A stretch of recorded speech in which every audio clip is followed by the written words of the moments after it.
السلام علیکم ورحمۃ اللہ وبرکاتہ۔ نحمدہ و نصلی علی رسولہ الکریم، اما بعد۔ عزیز بہنوں، آج کا میرا عنوان ہے ذی الحج کی فضیلت و اہمیت۔ اسلامی مہینوں میں 12واں اور آخری مہینہ ذی الحج کا ہے۔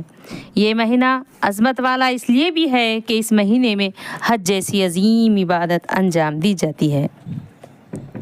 قرآن کریم نے 4 حرمت والے مہینے قرار دیے ہیں۔ ان مہینوں میں جنگ و قتال حرام ہے۔ ذی الحج ان 4 مہینوں میں سے ایک ہے۔ یہ ذی الحج زمانے جاہلیت سے ہی اس کا احترام کیا جاتا ہے، کوئی کسی سے جنگ نہیں کرتا تھا۔ اب آئیے عشرہ ذی الحج کی فضیلت کو جانتے ہیں۔ یوں تو ذی الحج کا پورا مہینہ ہی قابل احترام ہے، لیکن اس کے ابتدائی 10 دن تو بہت ہی فضیلت کے ہیں۔ قرآن مجید میں ارشاد ہے، بسم اللہ الرحمن الرحیم، والفجر ولیال النشر والشفع والوتر۔ قسم ہے فجر کے وقت کی اور 10 راتوں کی اور جفت کی اور طاق کی۔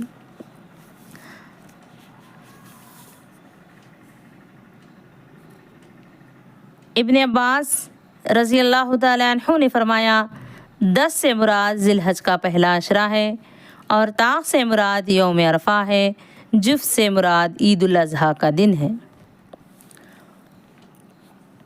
اور ایک حدیث میں ارشاد ہے کہ عشرہ ذی الحج تمام سال کے دنوں میں سب سے افضل ہے۔ عشرہ ذی الحجہ اور کثرت ذکر۔ اللہ تعالیٰ کا ارشاد ہے، وَيَذْكُرُ اسْمَ اللَّهِ فِي أَيَّامٍ مَّعْلُومَاتٍ، اور چند مقررہ دنوں میں اللہ کا نام لیں۔ مقررہ دنوں سے مراد بعض حضرات نے ذی الحج کا عشرہ مراد لیا ہے۔ نبی صلی اللہ علیہ وسلم نے فرمایا، کوئی دن بھی اللہ تعالیٰ کے نزدیک زیادہ عظیم اور پسندیدہ نہیں ہے جن میں کوئی عمل کیا جائے۔ ذی الحج کے مقابلے میں تم ان دنوں میں تہلیل، تکبیر اور تحمید کی کثرت کیا کرو۔ تہلیل یعنی لا الہ الا اللہ، تکبیر اللہ اکبر، تحمید الحمدللہ۔ ناخن اور بال نہ کاٹنا۔ جو شخص بھی قربانی کا ارادہ رکھتے ہوں، بال اور ناخن کے نہ کاٹنے کا ہے۔ نبی صلی اللہ علیہ وسلم کا ارشاد ہے حدیث میں، جب تم ذی الحج کا چاند دیکھ لو اور تم میں سے کسی کا قربانی کرنے کا ارادہ ہو تو وہ اپنے بال اور ناخن کاٹنے سے رک جائے۔ یہ حکم مستحب ہے۔ عشرہ ذی الحج کے روزے حضرت ابو ہریرہ رضی اللہ تعالیٰ عنہ رسول صلی اللہ علیہ وسلم سے روایت فرماتے ہیں، نبی صلی اللہ علیہ وسلم نے فرمایا، کوئی دن نہیں جس میں عبادت کرنا اللہ تعالیٰ کو عشرہ ذی الحج میں عبادت کرنے سے زیادہ محبوب ہو۔ اس کے ہر دن کا روزہ 1 سال کے روزوں کے برابر ہے۔ اس میں ہر رات کی عبادت شب قدر کی عبادت کے برابر ہے۔ اور ایک حدیث میں یوم عرفہ کی فضیلت آئی ہے، 9ویں ذی الحج یعنی عرفہ کے روزے کی خاص فضیلت۔ رسول صلی اللہ علیہ وسلم نے فرمایا، میں امید کرتا ہوں کہ یوم عرفہ کا روزہ گزشتہ 1 سال اور آئندہ 1 سال کے لیے کفارہ بن جائے گا، یعنی صغیرہ گناہوں سے معافی کا ذریعہ۔ دوسری حدیث میں رسول صلی اللہ علیہ وسلم سے عرفے کے بارے میں، روزے کے بارے میں پوچھا گیا تو آپ نے فرمایا، یہ 1 سال گزشتہ یعنی گزرا ہوا اور 1 سال آئندہ کے صغیرہ گناہوں کا کفارہ ہے۔ آپ صلی اللہ علیہ وسلم نے عرفے کی فضیلت بیان کرتے ہوئے ارشاد فرمایا کہ کوئی دن ایسا نہیں جس میں اللہ تعالیٰ عرفہ کے دن سے زیادہ بندوں کو جہنم سے نجات دیتے ہوں۔ اللہ تعالیٰ عرفہ کے دن اللہ تعالیٰ بندوں کے سب سے زیادہ قریب ہوتے ہیں۔ پھر فخر کے طور پر فرشتوں سے فرماتے ہیں کہ یہ بندے کیا چاہتے ہیں، یعنی مغفرت چاہتے ہیں، اللہ تعالیٰ مغفرت فرما دیتے ہیں۔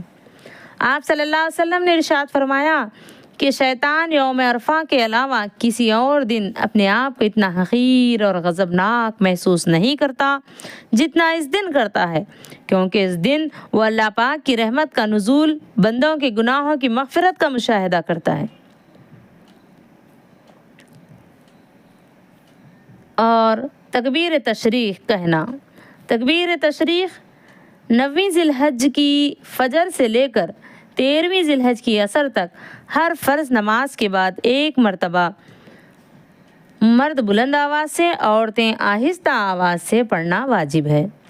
چاہے جماعت سے پڑھیں یا تنہا نماز پڑھیں، دونوں پر واجب ہے۔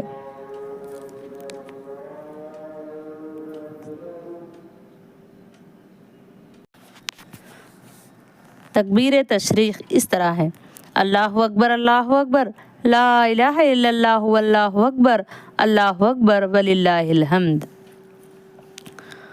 قربانی کی ابتدا کب سے ہوئی؟ سب سے پہلے آدم علیہ السلام کے دونوں بیٹوں حابیل و قابیل نے کی تھی۔ قرآن مجید کی آیات سورہ مائدہ کی 27 آیات کا ترجمہ ہے، اور آپ کہہ دیجئے کہ آدم کے 2 بیٹوں کا واقعہ صحیح طور پر پڑھ کر سنا دیجئے۔ جب ان میں سے ہر ایک نے اللہ کے لیے کچھ نذر پیش کی تو ان میں سے ایک کی نیاز مقبول ہو گئی اور دوسرے کی قبول نہیں کی گئی۔ حضرت ابن عباس سے روایت ہے کہ حابیل نے مینڈے کی قربانی کی اور قابیل نے کھیت کی پیداوار میں سے کچھ غلہ صدقہ کر کے قربانی پیش کی۔ اس زمانے کے دستور کے مطابق آسمانی آگ نازل ہوئی اور حابیل کے مینڈے کو کھا لیا اور قابیل کی قربانی کو چھوڑ دیا۔ قربانی ہر ملت میں رہی، البتہ اس کی خاص شان حضرت ابراہیم علیہ السلام کے واقعے سے ہوئی۔ امت محمدیہ پر قربانی واجب قرار دی گئی۔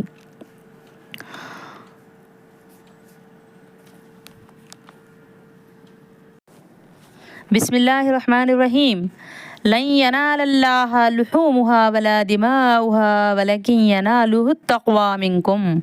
اللہ تعالیٰ کے پاس ان قربانیوں کا گوشت اور خون ہرگز نہیں پہنچتا، بلکہ اس کے پاس تمہاری پرہیزگاری پہنچتی ہے۔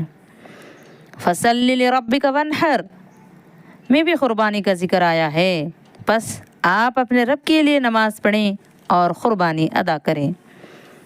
اور جس نے عید کی نماز سے پہلے قربانی کر دی تو وہ قربانی نہیں ہوگی۔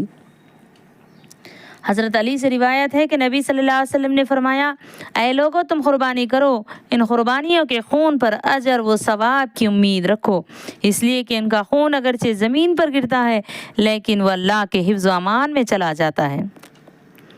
ابن عباس سے روایت ہے کہ رسول اللہ صلی اللہ علیہ وسلم نے فرمایا: چاندی یا کوئی بھی مال کسی ایسی چیز میں خرچ نہیں کیا گیا جو اللہ کے نزدیک اس اونٹ سے پسندیدہ ہو جو عید کے دن ذبح کیا گیا۔ نبی صلی اللہ علیہ وسلم نے فرمایا: جو شخص قربانی کرنے کی گنجائش رکھتا ہو پھر بھی قربانی نہ کرے تو وہ ہماری عیدگاہ میں نہ آئے، یعنی عید کے دن سب سے پسندیدہ چیز اللہ تعالیٰ کو قربانی کرنا ہے۔ حضرت حسین بن علی رضی اللہ تعالیٰ عنہ سے مروی ہے کہ رسول صلی اللہ علیہ وسلم نے فرمایا: جو شخص خوش دلی کے ساتھ اجر و ثواب کی امید رکھتے ہوئے قربانی کرے گا تو وہ اس کے لیے جہنم کی آگ سے رکاوٹ بن جائے گی۔ قربانی کی حقیقت کیا ہے؟ سنت ابراہیم کی یادگار ہے، اللہ کا قرب حاصل ہونے کا ذریعہ ہے۔ ہم اللہ تعالیٰ کو یہ کہتے ہیں قربانی ادا کر کے: اے اللہ تعالیٰ، آپ جانور کی قربانی مانگتے ہیں، اگر آپ ہماری بھی قربانی مانگتے تو ہم اپنے آپ کو پیش کرتے ہیں۔ قربانی کا حکم 2 طرح سے ہے: واجب اور مستحب۔ اگر کوئی آدمی عاقل، بالغ، آزاد، مقیم، مسلمان، مالدار ہو تو اس پر قربانی واجب ہے۔ قربانی نہ کرنے پر وہ گنہگار ہوگا۔ لیکن اگر کوئی مسلمان سفر میں ہو، غریب ہو، فقیر، محتاج ہو، اگر وہ قربانی کرنا چاہے تو قربانی کر سکتا ہے، مستحب ہے۔ ایک قربانی کا حصہ صرف ایک کی طرف سے ہوگا۔ ہاں، اگر کئی مرحومین کی طرف سے ایک حصہ بھی ہو سکتا ہے، کئی کی نیت کر سکتے ہیں۔ یہ جو اوپر کی جو 6 شرائط ہوں تو قربانی واجب ہوگی، یعنی عاقل، بالغ، آزاد، مقیم، مسلمان، مالدار ہو تو۔ قربانی کا نصاب کیا ہوگا؟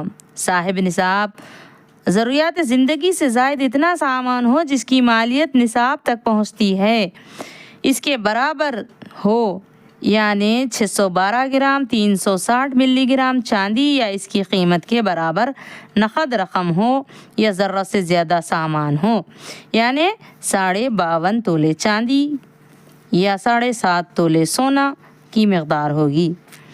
یعنی اگر کسی کے پاس 52.5 تولے چاندی کے پیسے موجود ہوں یا ضرورت زندگی سے زائد سامان موجود ہو تو اس پر قربانی واجب ہوگی۔ اور قربانی کے لیے 1 سال کا گزرنا ضروری نہیں ہے جس طرح زکوٰۃ کے لیے ہوتا ہے۔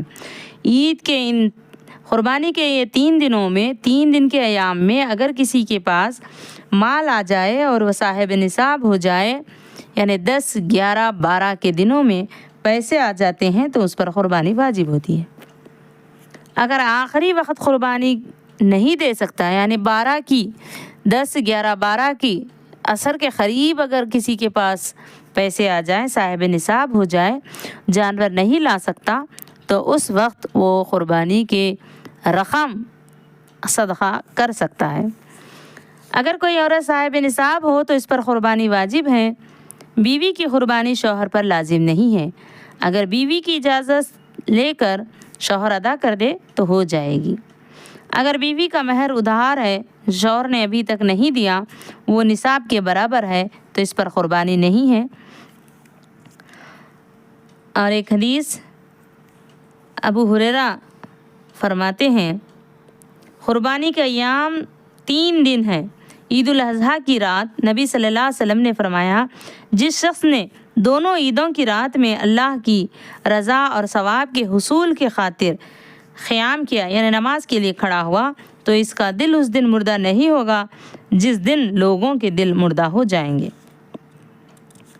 اور قربانی اس طرح ادا نہ کریں، یعنی نام و نمود شہرت کے لیے قربانی نہ دیں، صرف گوشت کھانے کی نیت سے قربانی نہ دیں، حرام مال سے قربانی نہ کریں، اور اس کو ضروری سمجھنا بھی کہ پہلے واجب قربانی ادا کریں، بعد میں نفل مرحومین کی قربانی ادا کریں۔ قربانی کی وجہ سے نمازوں کو ضائع نہ کریں۔ قربانی کے جانوروں کی تصویر ویڈیو بنانا نہیں، جانور کی حرام چیزیں نہیں کھانا۔ قربانی کے جانور میں کوئی ایک حصہ جو بڑے جانور کے ہیں، اس میں اگر عقیقہ کا بھی حصہ رکھنا چاہے تو رکھ سکتا ہے۔ اللہ تعالیٰ سے دعا ہے کہ اللہ تعالیٰ ہمیں خلوص للہیت نیت کے ساتھ اللہ کی رضا کی خاطر قربانی ادا کرنے کی توفیق عطا فرمائے، اور ہمارے نیک اعمال اور قربانیوں کو قبول فرمائے۔ آمین۔ آخر الدعوانا الحمد للہ رب العالمین۔